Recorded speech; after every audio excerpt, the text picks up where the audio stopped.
नमस्कार, स्वागत है आपका आपके अपने चैनल उज्जवल जीके में और मैं हूं सीमा शर्मा। आज हम पढ़ने वाले हैं भारतीय इतिहास के महत्वपूर्ण 80 प्रश्नोत्तर जो 40 + 40 के रूप में हम आज देखेंगे। और ये ऐसे प्रश्न हैं जो बार बार परीक्षाओं में पूछे जाते हैं। तो चलिए आज की वीडियो शुरू करते हैं। प्रश्न पहला है, किस मौर्य राजा ने दक्कन पर विजय प्राप्त की? कुणाल जो था वो मौर्य राजा था जिसने दक्कन पर सबसे पहले विजय प्राप्त की। मेगास्थनीज द्वारा अपनी पुस्तक में समाज को कितने भागों में बांटा गया था? तो मेगास्थनीज ने 5 भागों में बांटा था अपनी पुस्तक में समाज को। अर्थशास्त्र संबंधित है राजनीतिक नीतियों से। पाटलिपुत्र में चंद्रगुप्त मौर्य का महल किसका बना था? तो पाटलिपुत्र में लकड़ी का महल बना था चंद्रगुप्त का। किस अभिलेख में यह सिद्ध होता है कि चंद्रगुप्त का प्रभाव पश्चिम भारत तक फैला हुआ था? रुद्रदामन के जूनागढ़ अभिलेख से पता चलता है। सर्वप्रथम भारतीय साम्राज्य किसने स्थापित किया? तो सबसे पहले चंद्रगुप्त मौर्य ने भारतीय साम्राज्य स्थापित किया।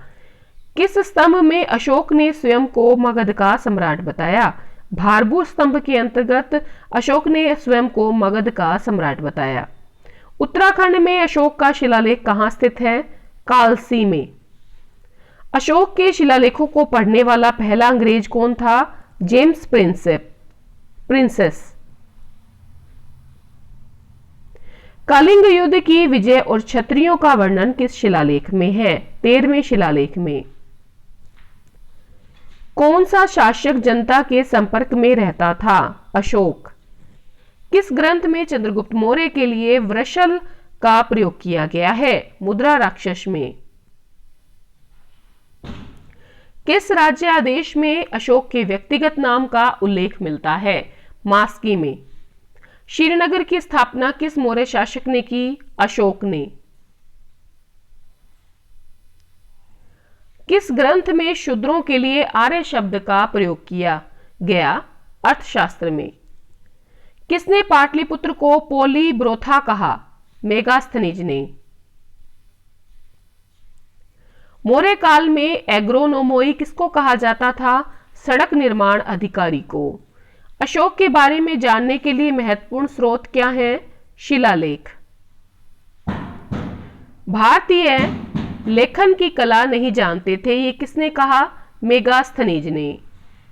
बिंदुसार की मृत्यु के समय अशोक एक प्रांत का गवर्नर था, वह प्रांत कौन सा था? उज्जैन।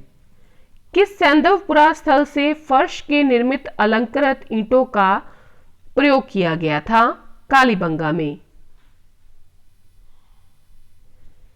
उत्तर वैदिक काल के जानकारी का स्रोत क्या है? यजुर्वेद, सामवेद और अथर्ववेद। उत्तर वैदिक काल की विशेषता क्या है? चित्रित धूसर, मृदभांड तथा लोहा। मनुष्य के जीवन को किन 4 आश्रमों में बांटा गया? ब्रह्मचर्य, गृहस्थ, वानप्रस्थ और संन्यास आश्रम। नाटकों के मंचन को क्या कहा जाता था? शैलूष। वैदिक काल का सबसे बड़ा और ज्यादा लौह पुंज कहाँ मिला है? अतरंजी खेड़ा में। धनवान व्यक्ति को क्या कहा जाता था? इभ्य। उत्तर वैदिक काल में किन सिक्कों का जिक्र मिलता है? निष्क, शतमान तथा कृष्णल। मिट्टी के एक विशेष प्रकार के बनाए बर्तन को क्या कहा जाता था? चित्रित धूसर, मृदभांड। 24 बैलों द्वारा खींचे जाने वाले हल का उल्लेख कहाँ मिलता है? काठक में। किस उपनिषद में ऊन को ब्रह्मा कहा गया? तैत्तिरीय उपनिषद में।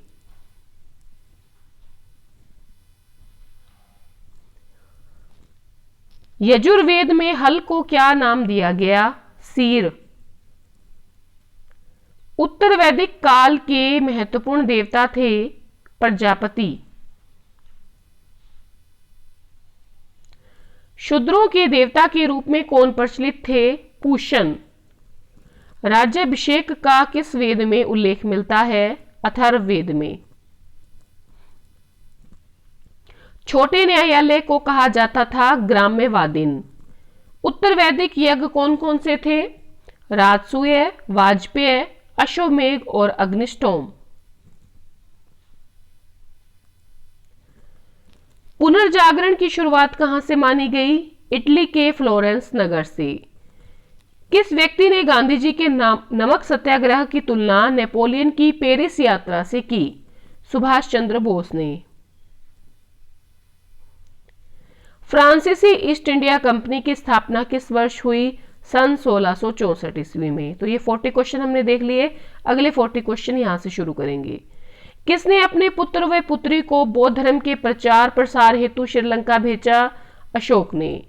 कौटिल्य द्वारा रचित अर्थशास्त्र कितने अभिकरणों में विभाजित है? 15 अभिकरणों में। अशोक का अभिलेख भारत के अलावा किस अन्य स्थान पर पाया गया? अफगानिस्तान में। किस शिलालेख में अशोक ने घोषणा की कि सभी मनुष्य मेरे बच्चे हैं? प्रथम पृथक शिलालेख में। किस स्थान से अशोक के शिलालेख के लिए पत्थर लिया जाता था? चुनार से। किस महीने में मौर्यों का राजकोषीय वर्ष आरंभ होता था? आषाढ़ जुलाई के महीने से। किस जैन ग्रंथ में चंद्रगुप्त मौर्य के जैन धर्म अपनाने का उल्लेख मिलता है? परिष्ट पर्व से। चंद्रगुप्त मौर्य का संघर्ष किस यूनानी शासक से हुआ? सेल्यूकस से।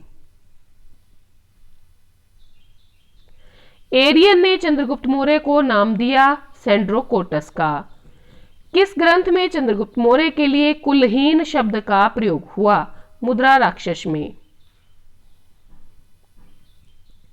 किस ग्रंथ में दक्षिणी भारत के आक्रमणों का पता चलता है?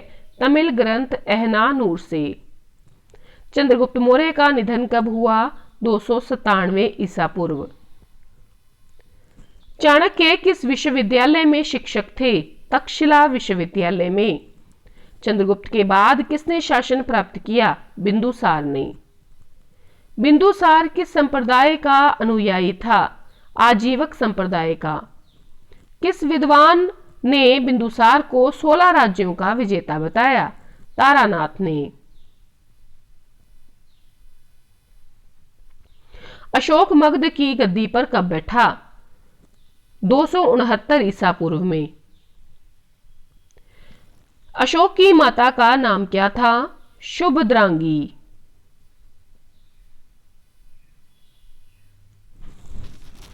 भारत में शिलालेख का प्रचलन सर्वप्रथम किसने किया? अशोक ने। किस स्रोत में पाटलिपुत्र के प्रशासन का वर्णन है? इंडिका में। अंग्रेजों ने 1760 ईस्वी में वांडीवाश के युद्ध में किसे परास्त किया था? फ्रांसीसियों को। जर्मनी की दीवार का निर्माण कब हुआ? 1961 में। किस वर्ष में सोवियत संघ रूस बना? 1991 में। ईस्ट तिमोर पर किस देश ने शासन किया? इंडोनेशिया ने।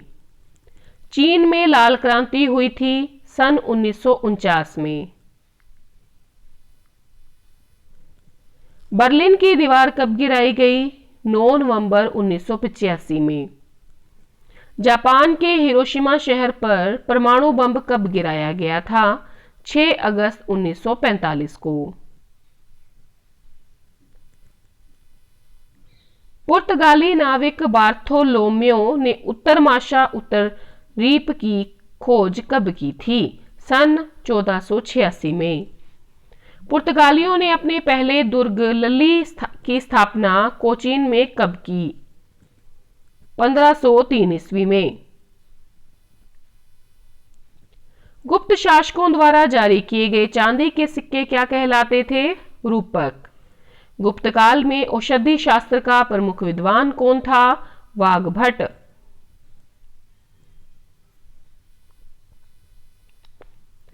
किस शासक ने अपना नाम शिलादित्य रखा?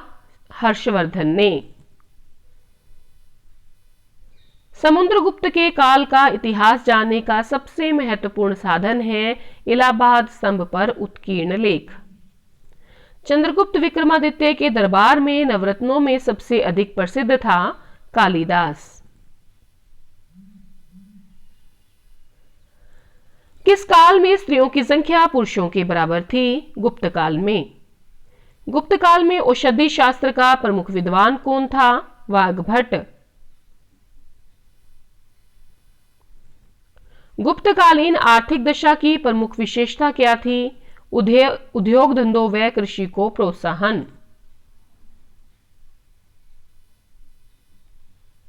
गुप्तकालीन आर्थिक दशा की प्रमुख विशेषता थी उद्योग धंधों व कृषि को प्रोत्साहन। चंद्रगुप्त द्वितीय ने कब विक्रमादित्य की उपाधि धारण की?